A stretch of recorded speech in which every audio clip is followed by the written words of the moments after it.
Hello there, and welcome to the Dr. Elisa Show on KUHS Denver, the stream, this amazingly wonderful radio station. If you are new to my show, thank you for joining me. I always talk about how much fun it is to do this show, and more importantly, how much it means to me when I hear that I've inspired somebody out there. You know, my tagline is igniting a renaissance of spirit, and hopefully in this hour, something ignites within you, especially with this amazing guest I have. If you're new to the show, let me tell you that the doctor is real. It's a PhD in Ed Psych. I have more academic degrees than any two people need, and I bring all of that together in this wonderful opportunity to explore and embrace other people's ideas and notions and share them with you. So thank you for joining me. Also, I want to remind you that this show is spiritually multilingual. So if I say something that you need to translate, right? If I say prayer and you want to say meditate, if I say God and you want to say universal energy, be my guest. Listen to the message. Go past the words. Don't get hung up there. I also want to remind you that one of my goals on this show is for each of us to be a philanthropist. And that can mean $5, it can mean $1 a month, whatever it is that you can afford. This year I am supporting the MS Society, and you can find those links. In fact, you can find me on all of my links, right? On my Facebook page, Dr. Elisa Show. You can find me at elisarobin.com. You'll find the first chapter of my second novel, Dark Fire, there, my soul scopes, my blogs, and replays of this radio show. You can find me, you can find my book, and you can find my links to the MS fundraiser. So pick something and choose to be a philanthropist this year. Choose to live large, to give back, and to be compassionate. Okay, enough chatter. Hopefully everybody, you're ready and you've taken a deep breath. As you know, I bring on people who have inspired me, who've ignited something within me. And today is no different, and I can't believe I actually get to have this conversation. I'm going to talk with my guest, and hopefully engage you in so many ways with Tiffany Shlain. Now let me tell you how I found her. I came across, well, first off, let me tell you who she is. She's an author, a speaker, a filmmaker, an artist of ideas and notions. I came across her in a video, The Making of a Mensch, which is this amazing Yiddish word that means really good person. Usually about men, but hey, let's spread it around. Yiddish is sort of multi-generational, multi-gender. It's just this lovely language. Because of that, I went to her website and I watched more of her work. The Mensch is around the science of character. She has also a film on the doll Barbie and cultural connections. Then I came across Connected, which is her longer film on the way we connect as humans and with the planet and as species. And then I read her book, 24/6, which is supposedly about disconnecting for one day a week, having a Shabbat, a technology Shabbat. But it's about so much more than that. And after all that, I reached out to her, and I can't believe it. Tiffany, welcome to my show, and thank you for joining me. Oh, I loved hearing that whole journey on how you came to me. It's a beautiful, beautiful story, and I'm so glad that we're talking together today. So can you talk to me about your journey? You have found a way, clearly, to ignite something in others and to inspire others. Can you just talk about your journey for a bit? Yeah. Where should I start? I don't know. There's so many entry points to that. Do you want to start with your book? And in fact, you want to tell people about your book and then start there? Okay, I'll start there. I was going to go way back to my childhood, but yeah, that's much easier to start with. You can do that too. We can go backwards and forwards. It's okay. Well, let's see. My background before I was a filmmaker, and the way I used to pay for my films was working in technology, which I also was really interested in. And kind of the early days of the web, I founded the Webby Awards, which honors the best of the web. And it's like the Oscars of the internet. It's in its 23rd year. I don't run it anymore, but I did for a decade. I was super interested in technology and still am. And I'm also very interested in what does technology amplify in us and what does it amputate, which is an idea from Marshall McLuhan. Like, how can we look at when technology makes things better and when it doesn't? And after a certain period of time, really after the iPhone came out, I was starting to feel extremely distracted all the time. And like I'm sure most people feel with their technology devices. But 11 years ago, I and my husband, who's a professor of robotics, so also very interested in technology and a critic of it too, like we love and are critical of it, we decided with our newborn baby and our 6-year-old daughter to turn off all screens one day a week for Friday night to Saturday night. We call our technology Shabbats. And it basically changed my life. It was the best thing I've ever done as a human, as a mother, as a wife, as a creative person. I just felt like I reconnected with myself in such a profound way each week, and I think we've forgotten what it feels like to be not on the devices and the notifications and connected to the whole world every second. And I felt this kind of rich inner life come back and a richer connection to my family and to nature, just so many things. Anyways, the longer we did it, I mean, we're on 11 years now doing it. We have a 17-year-old and an 11-year-old, and I've seen the way it's just benefited them so much. And again, we're like the other 6 days, we're like any other people, like using it for so many things, but to have a complete break one day a week has just been profound. And then the book really goes into the deeper ideas of Shabbat, which I love that you said you're kind of multilingual, because I grew up Jewish, I'm not religious. And one of my biggest issues with Judaism was the patriarchal nature of it. And I really wrestled with that. I'm like, there's no strong women here, there's a lot of angry men, and where do I fit in this story? And I do believe that stories propagate ideas, and the more you retell a story over and over, which is like the basis of Judaism, the more that's ensuring that power dynamic of men and women. Anyway, so I really struggled with what does it mean to be Jewish? What is it? But like, so now as an adult, to really get into the ideas of Judaism, not from the religious place, but the idea of Shabbat is, I think, one of the most profound ideas there is, and I think the best ideas from the Jews, from my people.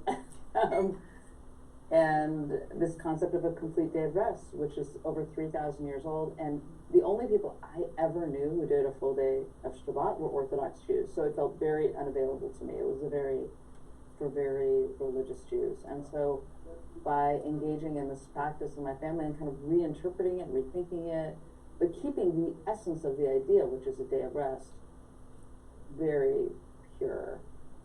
What does a day of rest mean in the 21st century? It was extremely exciting to me to take an idea, and actually the film that you met me on, The Making of a Mensch, was another idea. I'm really exploring Musar, which is like the Jewish ideas around character development, because I was making a lot of films about neuroscience and character development, and then stumbled upon Musar, which is the Jewish version, which I had never heard of. And again, it was really couched in religious terms, and I felt like I liberated it from just being for the religious to think about it as a body of ideas around character. So I think if you saw a thread in a lot of my work, like you said, I'm trying to take ideas and bring them to the highest level. Even with the web, the early days of the web, it was really only us geeks who were on the web in the early 90s. I know it's hard to imagine that now, but no one was using technology except like a very small section of geeks. And I was trying to say, oh my gosh, this idea is going to change the world. I want to translate it for the public. And I used to be on Good Morning America as their internet expert and telling people how the web was going to change their lives before anyone was using it. So, and what to look out for, the good and the bad. And that's always also a thread in my work, is what is the good, the bad, and the potential of anything. So the book 24/6, The Power of Unplugging One Day a Week, came out last year before the pandemic. And, you know, it was very exciting. It did very well before, and then the pandemic happened, and then everyone's like on screens even more. And it became more of a need to think about boundaries and how do I stay human?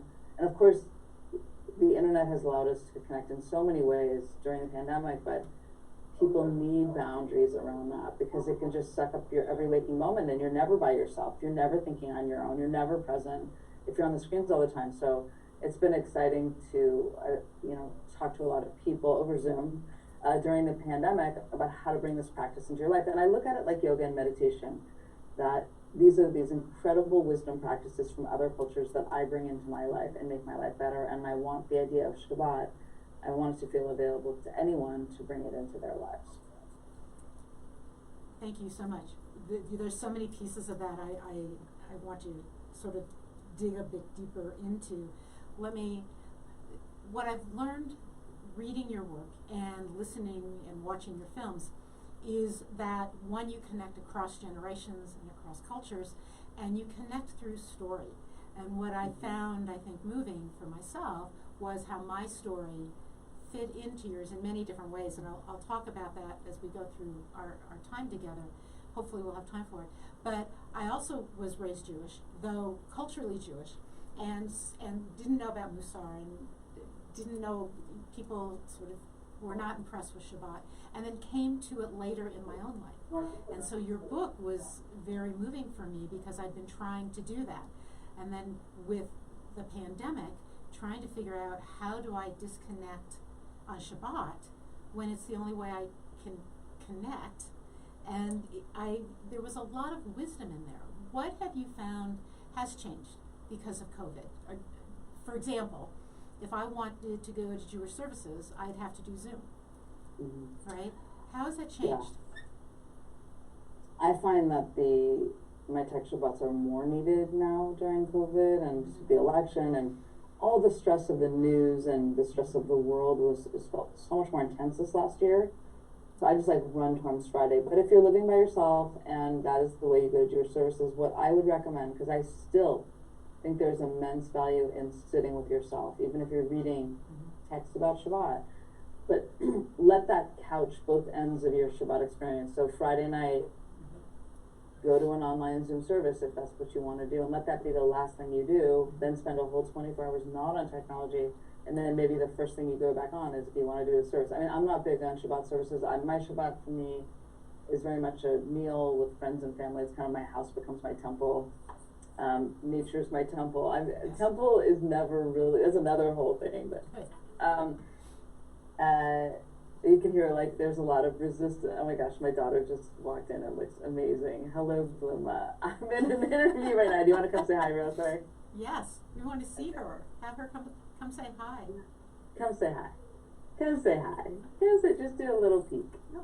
Just do a little peek. That's Bluma. Hello. Oh, thank you for joining okay, honey, us. I love you. Okay. What was I saying? So, as nature as your temple, go off on that track because I really kind of like that riff. I guess I never. The places I feel the most spiritual are in nature and a redwood grove. I like the idea that one day a week we make our house sacred. That is a concept embedded in Shabbat as your home. It's actually called the temple, Make a Palace in Time by Abraham Heschel, who's a famous Jewish philosopher, talks about that. You're making a palace in time and not in space. Like most people go to churches and temples to feel something, but what if you created that feeling in your own home? And we usually go out in nature on Shabbat. But what I was going to say, going back, because I am very sensitive to people that live by themselves. Like I watched a woman just crying on social media saying that she just can't bear to be alone anymore and she's going to go stay with her parents, and she's like 35. And I just felt her pain so much because I do live with my family and I have a dog and a cat, and there's a lot of options to hug in my house, and I think that is the thing that is the hardest, is people don't have physical contact, and it's so essential. And eye contact, like this is not really eye contact because I see Zoom never provides eye contact. I friggin' hate that about it. Like it should have a camera icon right in the middle of the screen. Right in the middle, yes, absolutely. Yeah. So, yeah. But what I was gonna say is that we need to value more being with ourselves. And the internet, all it does is provide distraction, entertainment, numbing, whatever to keep you from hearing what's inside. And that every great wisdom practice in Buddhism, Catholicism, Muslim, practices, there's so much about quieting the noise and going to silence. And there's a lot of different ways into that. But I guess, my Friday nights for Shabbat are very social. We usually have people over outside now, make a lovely meal. But Saturdays are much more quiet and inward, and I love that about them. And I think that everyone has a different situation with their living situation. Everyone's going to make it. And in the book, I talk about this a lot in 24/6. You're going to make this work for your situation.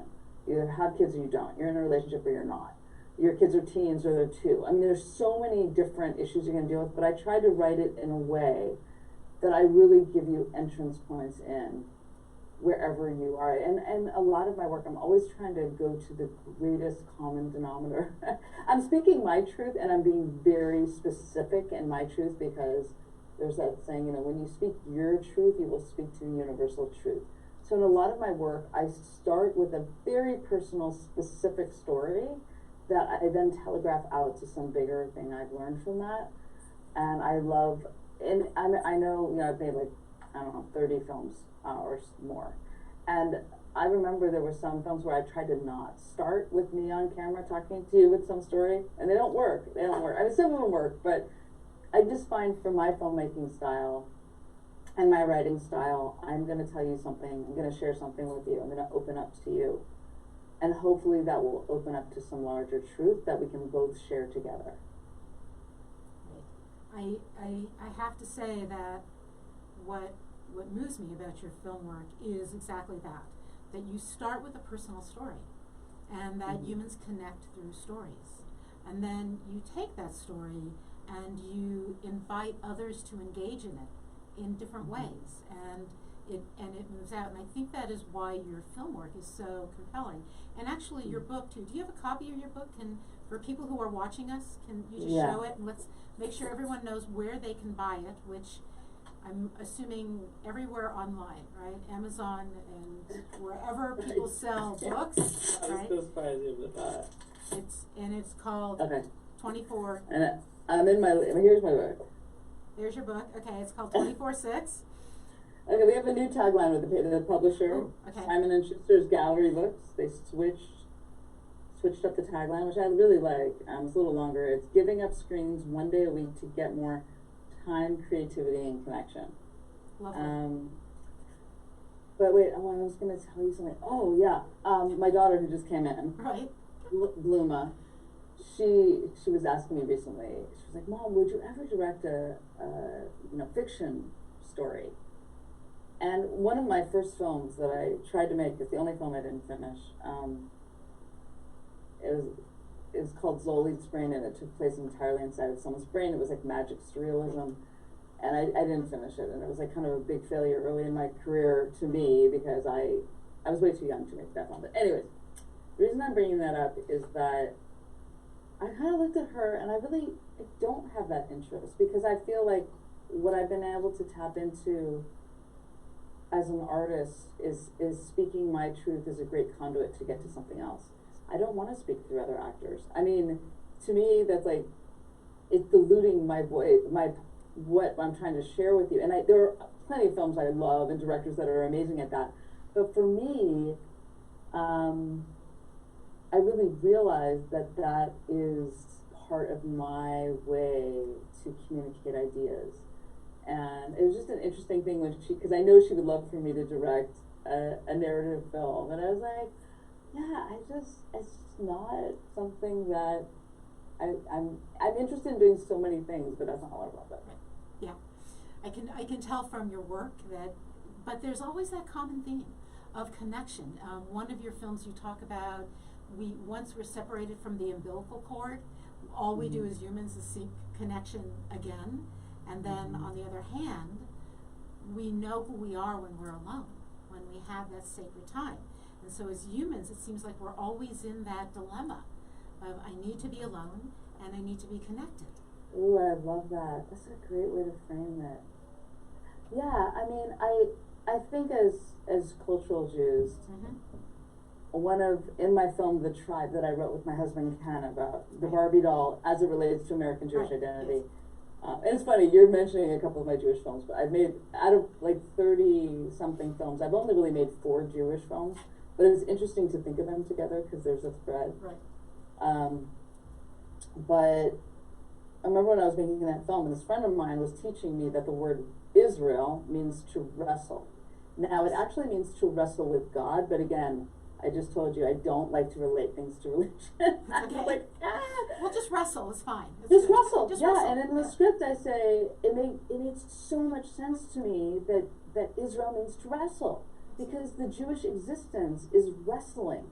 And what you just said about the human wrestling, really, with needing to connect, and yet knowing we also need to connect with ourselves and make space for that, and really have the courage to make space for it, because our modern world wants us to never be alone. It wants us to constantly need to be on the phone, on the screen, on the feed, on the whatever.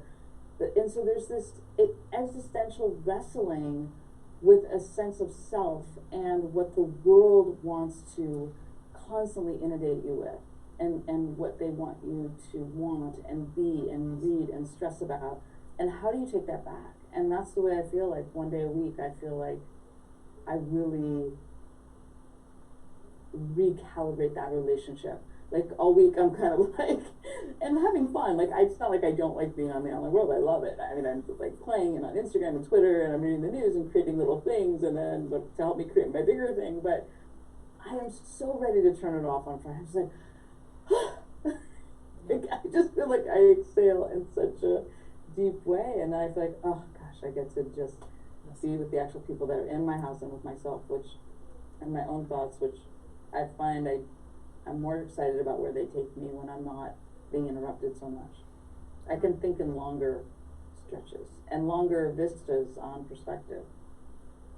Interesting. So that space, that temple in time, creates a temple in space. We start with time. And Oh then my it God, creates I love a different that. view That's a great of space, observation. right?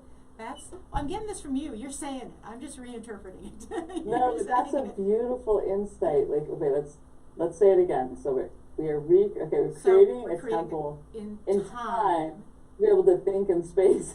I love that. As you said, it opens up these vistas, right? So it's but then like, I look at space differently. Wow, that is so beautiful. I have to wait. Just wait 1 second because I got it. Okay. Temple in time to think in space. Okay, cool. Okay, so I have to say, Go ahead. That's a beautiful quality as an interviewer, because you've done that twice now, where you have pulled these beautiful threads and openings. I love that. That's really great. Doesn't happen very often, I have to say. Thank you. So I want to follow, actually I want to take a break, and if you're just joining me, this is the Dr. Elisa Show on KUHS Denver. My amazing guest, Tiffany Shlain. You can find, Tiffany, what's your website? Is it tiffanyshlain.com? Yeah, and there's no C in my last name, so just SHLAIN. Okay. Yeah, Tiffany. And you missed the first half hour, or the first part, and so you'll have to pick it up on my YouTube or my website, elisarobin.com. But thank you for joining us at this moment. Let me get back to what I was thinking about. Some of the things that you share, which are very personal, you share some things about your dad, and this is maybe going to be a silly question, but your dad said that if you're not living on the edge, you're taking up too much space. And I wonder, I don't even know if you can connect these things, but reading your stories about the red lipstick and the hat, I wonder if those were ways at a younger age that you started living on the edge by expressing yourself differently. That's a great observation. Yeah, I think it is, because when you're a blonde, blue-eyed Jew named Tiffany, or just even a blonde, blue-eyed person named Tiffany, because most people don't think I'm Jewish because my last name doesn't have a C in it. I was always kind of like, people would just assume I was like a blonde, blue-eyed American. And there's a lot of assumptions around blondes. I think by wearing the hat and putting on red lipstick, it puts me a little bit on the edge. But I thought, as you were talking, I was thinking, I do feel like I've always kind of been on the edge of something. In the early days, it was the technology, because that was very edgy then. Right. And edgy, literally, like, it was just the edge of us that were using it. And now I'm on this other edge where I'm saying, don't use it all the time. And so, like, that's become counterculture. It used to be in the 60s, countercultures was like taking drugs and like looking at the edge through psychedelics, and now I'm like, look at the edge by turning all this shit off occasionally, because it's like, it's infiltrating your brain, it's reshaping your brain. And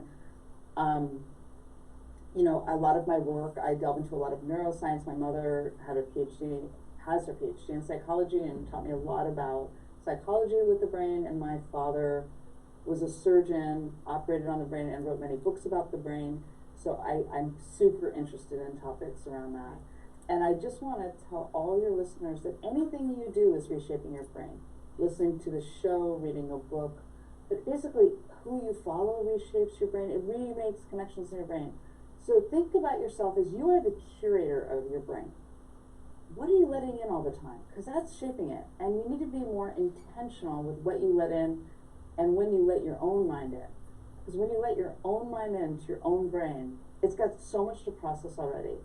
And we never give it time. That's when the magic happens with your brain, is when you give time to process and absorb everything you've experienced that week or in your life. If you never give yourself that vista of space and time, you're never going to have that magical space of your thoughts where you're really weaving together all of those experiences into new ideas, which is what creativity is about. That's sort of this profound message for right now, when everyone seems to be joining a group or a tribe or a belief system or a way of being. And yet, if we don't step back, I don't necessarily know if that set of ethics or morals or values are actually me. Right. They're what I'm encoding because I'm hearing it. But is it me? And that is, again, this sort of dance between the individual and the community. Yeah. Right? Right, that's a different kind of wrestling, because there's the wrestling of Right. connection and individuality, and then individuality and community, and individuality and like politics, and what does it mean to be a part of this country and this moment in time. And I think that these are all really important things to think about. And you know, some people, I think there's a lot of fear in turning off stuff, because then you actually have to be with yourself. And I know that can seem scary, but I promise once you get past that, when you really create this space to, and be a little directive too, because your mind naturally on its own will go to the negative. Yes. Naturally, it will be negative. It'll critique you in your brain. It'll be negative. It'll worry. But if you create space to redirect, like I have a practice where I write what I'm grateful for. I know that word grateful sounds so cheesy sometimes, but I do, and it redirects my morning. And before I go to bed, it redirects my sleep. And that you have amazing power to, shape your mind too. Yeah, that's what it is that the world has immense power in shaping you. And I think people have just given up control to that by being on the screens all the time. But that you have an immense amount of power to shape yourself into your greatest potential if you create the space to focus on that. And the way most of us are living now, there's no space for that. And think of yourself as like, you can help reshape in the best way your thoughts. Because if you let the news and all the stress of that, it's just going to strengthen the parts of your brain that are about fear and worry and less than, and I'm not good enough, I'm not this, I'm not that, I don't have this, I can't buy this, I need to buy this, your most primal sense of wanting. And when you step back from that and you appreciate what you already have and think about what you really want, not what companies want you to think what you want, it's probably much simpler, and maybe it's bolder and grander, but you need the space to plan to make that happen. It's interesting, isn't it, that what we're often told is if you want to be your best self or whatever, that fill your time with all these activities. And the edge of that, where you're out on the edge now, right, is saying one of those activities should be silence, should be time alone, should be peace and reflection. And yes, things that maybe sound cheesy, but I do the same thing. Actually, I go to bed with thank you for this day and sort of a reflection, and I start my morning with thank you for this day, and right, again, more reflection. And that the turning off, which I usually do from Shabbat dinner, Friday night, until, sundown, whenever, which is a little early still this year, because we're still in this kind of dark time of the year, that's when I can write my blogs. That's when I can think about my next novel. That's when I can read somebody's book and think I really want to talk to this person. Yeah. Right? Yeah. And reading is different. Reading, and you know this because of your studies of the brain, reading, especially because we pause as we ingest those words, is very different than things we get via the screen into our eyes. It's so different. I find like somebody even sends me an interesting article during the week. I print it out and save it for Saturday to read on paper. Yes. And there's so many studies that show that your brain does a different type of reading. Yes. And also, I just think I read more deeply. I mean, there's this writer from London who was talking about how we're reading more than ever, but we're skim reading. Yes. Yeah. And I think that I read in the morning. I've tried to institute this new ritual where after I write in my journal, that I'll read a little, for like a half an hour of something that my brain is more supple in the morning before the whole world's come in. Yeah. Yeah. Yeah. That's sort of this, again, loveliness about also visioning. So it's not space and it's not time. There's a place in between those where our brain absorbs and expands, right? Because reading, right? And I know your dad talked about reading in one of his books about changing our brain. And yet, I'll take that change. I'll take the reading over the computer for what it does to my brain. But there's something that happens on reading and reflecting, and then I always have one of these when I'm reading, because that's why there's white spaces on that page, right? So you can write on them and make notes. Yeah. Right? So let me dig. I got a couple things that just occurred to me while you were talking, and this one will sound off topic, but hopefully not too far. We were talking about the word Israel, which is to wrestle. There's another Hebrew word that reminds me of you, and it is actually the word Ivrit, which is Hebrew in Hebrew. And Ivrit is to cross over. So, like to cross a bridge, not build a bridge, but to cross over. And I have to say that you help me sort of with my struggle that I do on some Shabbats of totally turning off. But I see you as an Ivrit, as a crossing over. Here's where technology is wonderful, and here, as you stand in the middle of those two, crossing over, is where it can overtake you. Right? So there's I love that. Actually, I've heard that word before in Temple, but I don't think I've really thought about it, but it made me think of the word metaphor, which is about bridge. Yes. A bridge. Yeah, I think that's a beautiful, I think that's right. I mean, my next book is going to be all about creativity and making things happen, and kind of after so many years of doing different kinds of projects, whether it's the Webby Awards or films or a book, I definitely have a process that I go through that I think can help others. But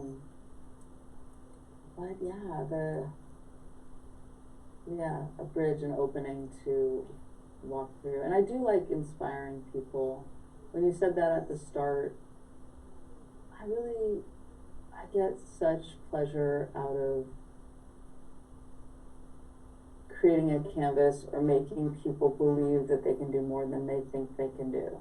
Because I know they can. And I think that really came from my parents, believing I could do anything. And I know that's rare. And I know a lot of people don't have that. And I hope to try to instill that in them. I mean, even the Webby Awards, in so many ways, was a really grand way of saying, good job, that is superb work, we're giving you an award. And I know that so many people up on that stage, and it meant so much to them, that maybe their parents had never said, good job. That's all it was, good job. Right. And this is the standard of excellence now for everyone. And then that next group, go higher. Go higher. And I think that that's an example. I mean, even with Connected, I really did have an incredible father that I lost, but I felt so lucky that I got that many years with him, almost 40 years. And I remember really being intentional to not make anyone feel bad that didn't have a good father. And I wanted to make sure that it was inviting and not, and I remember this man came up to me at the theater, like tears in his eyes at the end. He's like, I have 2 young daughters and you showed me what it looks like to be a good father. And it was just so beautiful. And even with 24/6, you know, a lot of people read my book. And I would say half or less start actually doing texture bots every week. But all of them will usually reach out to me in some way over Instagram or Twitter and email and say, I changed the way I think about it. I think twice before I pick up the phone instead of taking a moment, and that makes me so happy that it can just shift you. You know, that Buckminster Fuller used to talk about on the spaceships, there's a trim tab at the end, and it would slightly change the direction of the ship. And I like thinking that I can be kind of a trim tab about the way you think about technology. It doesn't have to consume you. I love that. One of the first books I wrote was with a girlfriend who was my supervisor at the time, and when I was an academic dean. And it was about being a pirate. And one of the things I said in this book, I'll have to send you a copy just for the fun of it. Oh, I would love to. Okay, I will do this. Talking with my older daughter about pirates. Oh, I'll send it to you. It'll be funny. But one of the things I talk about in there is that we all want to be on the grand ship in the center of the armada. But if you want to change the direction of the ship, you need to be the pirate ship at the edge. Yeah. That's how you can shift the entire armada. And that's really what you're talking about. When you're saying live on the edge, you're not talking about climbing mountains and doing things that scare, right? You're talking about emotionally and intellectually being on that edge and watching how that changes the thinking of people around you, and then how it ripples out, which I know is a name of my film studio. Yeah, let it ripple. Yeah, yes, let it ripple. Exactly. Right. That's what you're doing. You're saying that if I present these notions from the edge, it will ripple out and the world will change, and I don't have to be the one in the center making the change. Yes, and I love that. Yeah, that's exactly right. It's being at the edge so you have the perspective that you don't have when you're in the middle of it and when you're online all the time. You lose perspective. You lose perspective, right? Because when you're at the edge, and you have to unplug it. You have to unplug from it to get perspective on it. Yes. Or be at the edge. Yes. Yeah. Which today unplugging is being at the edge, because people can't even believe I do it. I know. How can you do that? They don't even understand it. You understand it. I love it. I love it. Though I have friends who I still will use my cell phone because I don't have a landline, but I just talk. Talk. I'm willing to talk to people. I'm not going to Zoom. I don't check social media. I don't post on social media. I don't, and I don't even take pictures because I want to be in the moment. So if I'm out hiking, I don't want to take pictures. I want to Yeah. be, and it's hard Yeah. for me to be present, and that's what this kind of Practice is about. Yeah. helps me do that. It's strengthening that muscle again that Mhm. we've lost.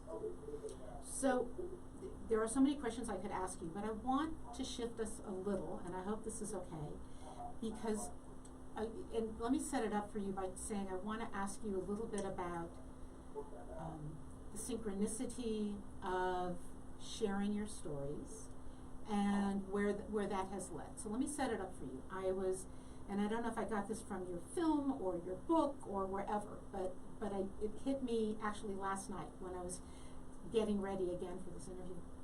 You talk about this relationship with your dad who died right before your youngest daughter was born. My dad died 2 days before my wedding. You talk about, your dad said something like, I have had an epiphany, and then he lost his voice and he couldn't talk. While my dad was dying, and he had power of voice, he lost his voice. One of the last things you heard your dad say via the film, which was brilliant, that you created for him to be shown at his funeral so he could be at his funeral, was, I will always be with you. I may have gotten the words wrong, but basically that. No, that was it. Okay. Yeah. And the last thing I remember my dad saying, because I was trying to rush this wedding because he was ill, was I said to him, do you want to give me away? And he said, I'll never give you away. I'm keeping you forever. Oh, so I'm watching your film. I think it was on Connection that I finally got this, because I was rewatching the end of that. And I'm listening to you, and I'm listening to in my head, and I'm just wondering, as this sort of connector, have you found people sharing that synchronicity of the way your stories reach for people? And is that something you can plan in a film or in a book? No, I mean, I think that goes back to when you just speak your ultimate truth and specifics on what happened, you're going to reach other people. And a lot of people have shared with me losing a parent they were close to. And, you only know what that feels like when it happens. And the kind of things that you're saying, which are very specific and beautiful and aligned with what I experience. And I don't know if you feel that way, but I do really feel like my dad's with me all the time. Like, I'm like, absolutely. 100%. He's just here right now. And are you wearing something of his right now? I'm just curious. Or have something in your office? One time I was wearing his watch, which is always 4 p.m. because it's broken. Okay. That was kind of symbolic too. Right, yeah. I like that, yeah, because I always have either my dad's ring on or one of his bracelets on. So how has that helped you evolve your notion of relationships, fathers and daughters, maybe mothers and daughters, that experience? Well, I think he was a very present person, and I think the tech Shabbats are, my older daughter's just about to go off to college, and the younger one's 11, and certainly the pandemic has, we've been home a lot together, but still, even with that, the Shabbats are still this very special day with us connecting, because the other days, there's so much going on. So I do think he taught me the value of nothing's more important than family. And those kind of relationships, and you have to nurture them, and that's really important to me too.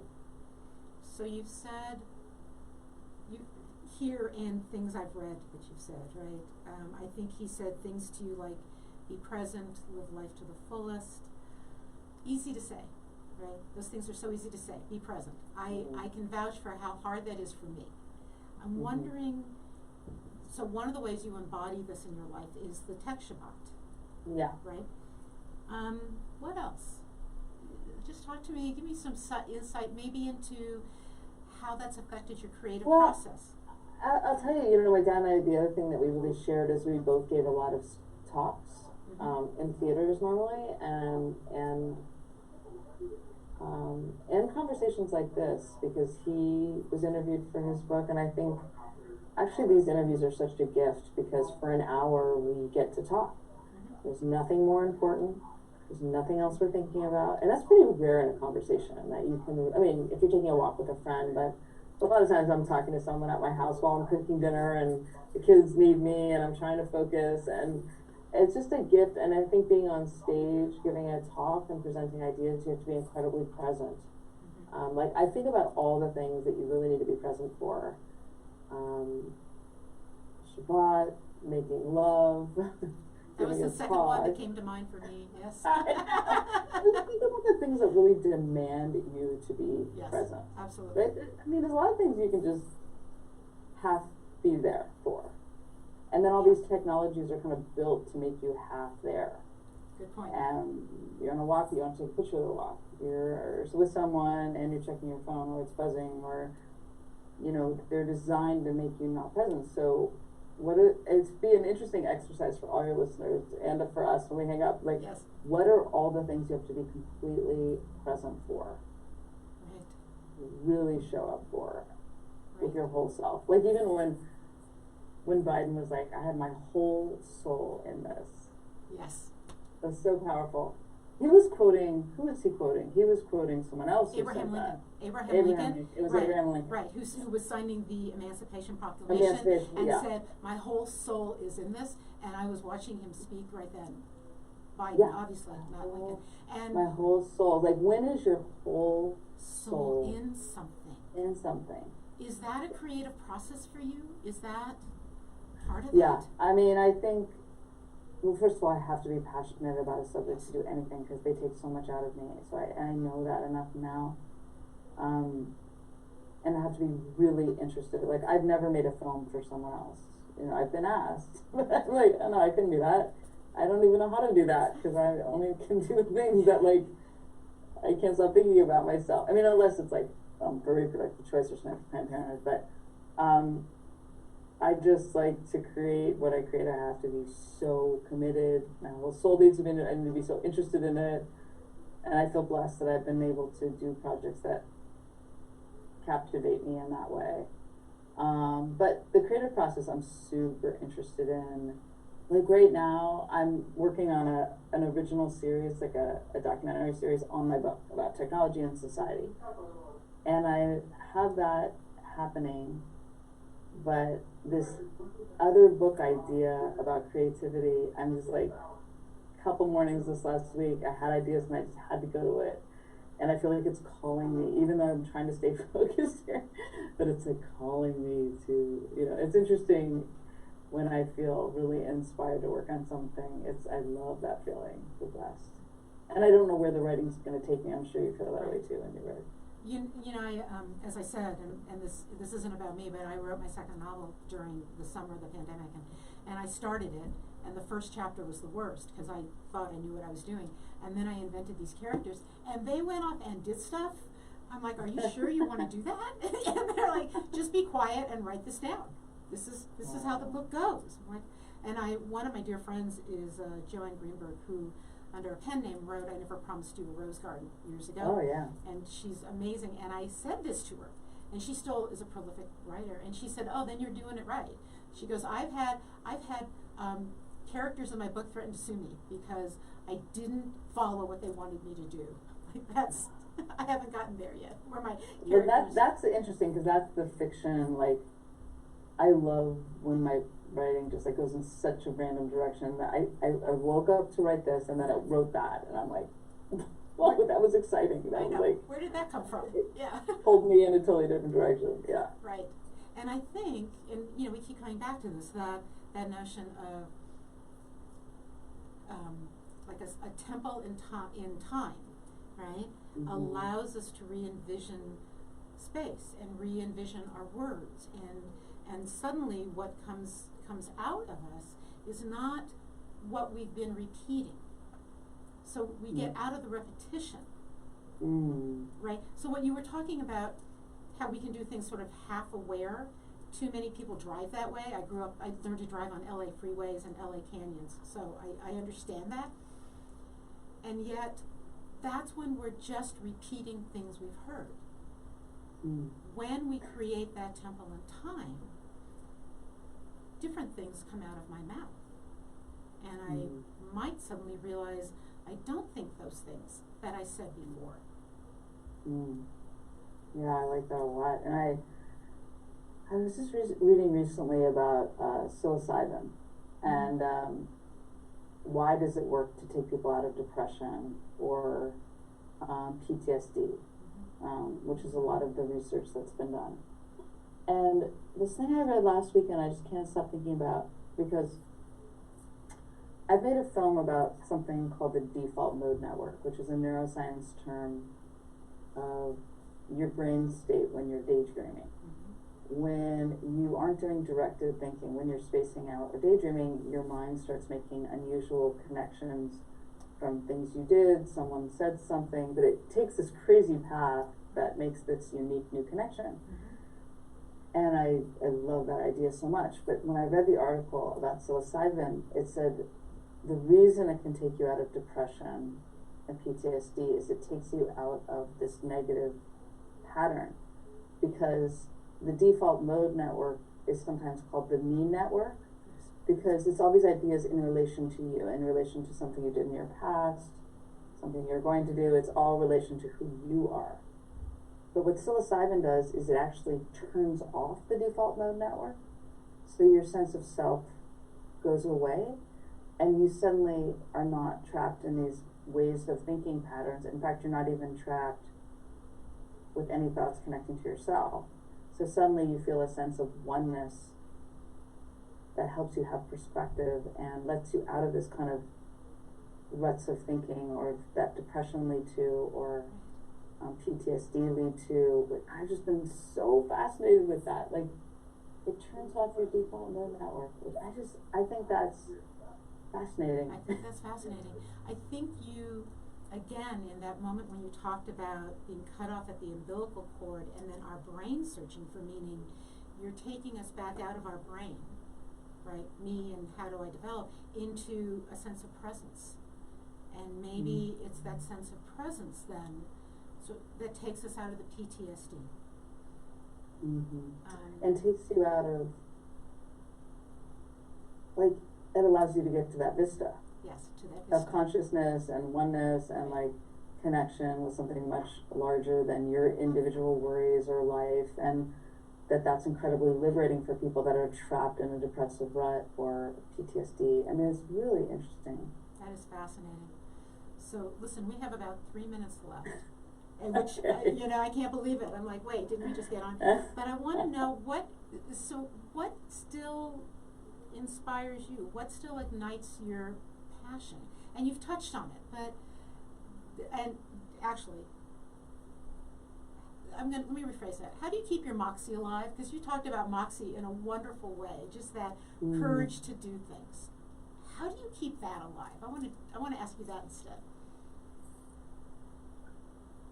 That's a great question, because I used to really, like, traveling was very inspiring to me. I always came up with so many ideas traveling. Right. But I do feel like these Saturdays, these tech Shabbats, I get a lot of, it takes courage to do it. And then when you're in this space, you just are reminded every week how amazing it is. And I do feel like, I know I come up with all of my good ideas on Saturday. They always come that day. So again, it's about creating space to even have enough time to think of the thing that you have the moxie to do. It comes back to Tech Shabbat, which is why I ended up writing that book. I'm like, it's a secret to everything. It makes you sleep better, it makes you laugh more, your relationship's better, more creative, gives you moxie. It's like, there's so many things I could go on and on about. After 11 years, all the things I've learned from just taking one day off each week. It's such a simple, ancient, free idea. So that is a wonderful place to end. We have like 1 minute, and so what I want to do is remind people that they can find you at TiffanyShlain.com.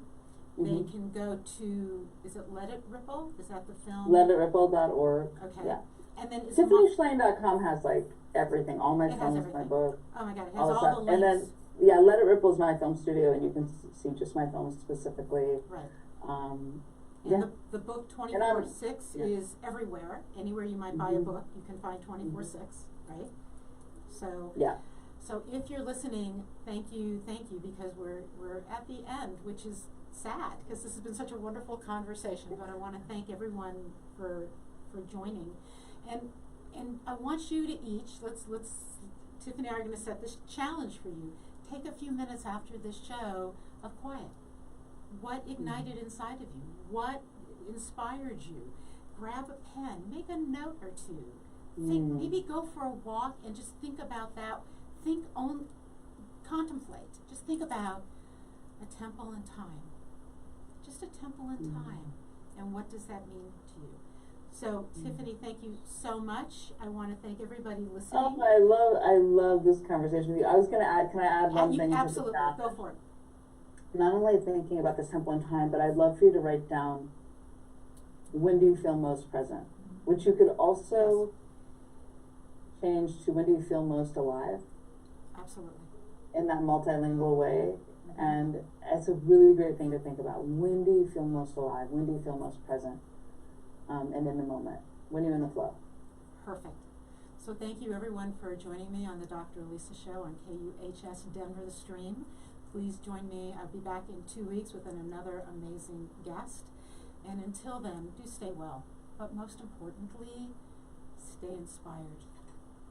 Talk to you soon. Bye.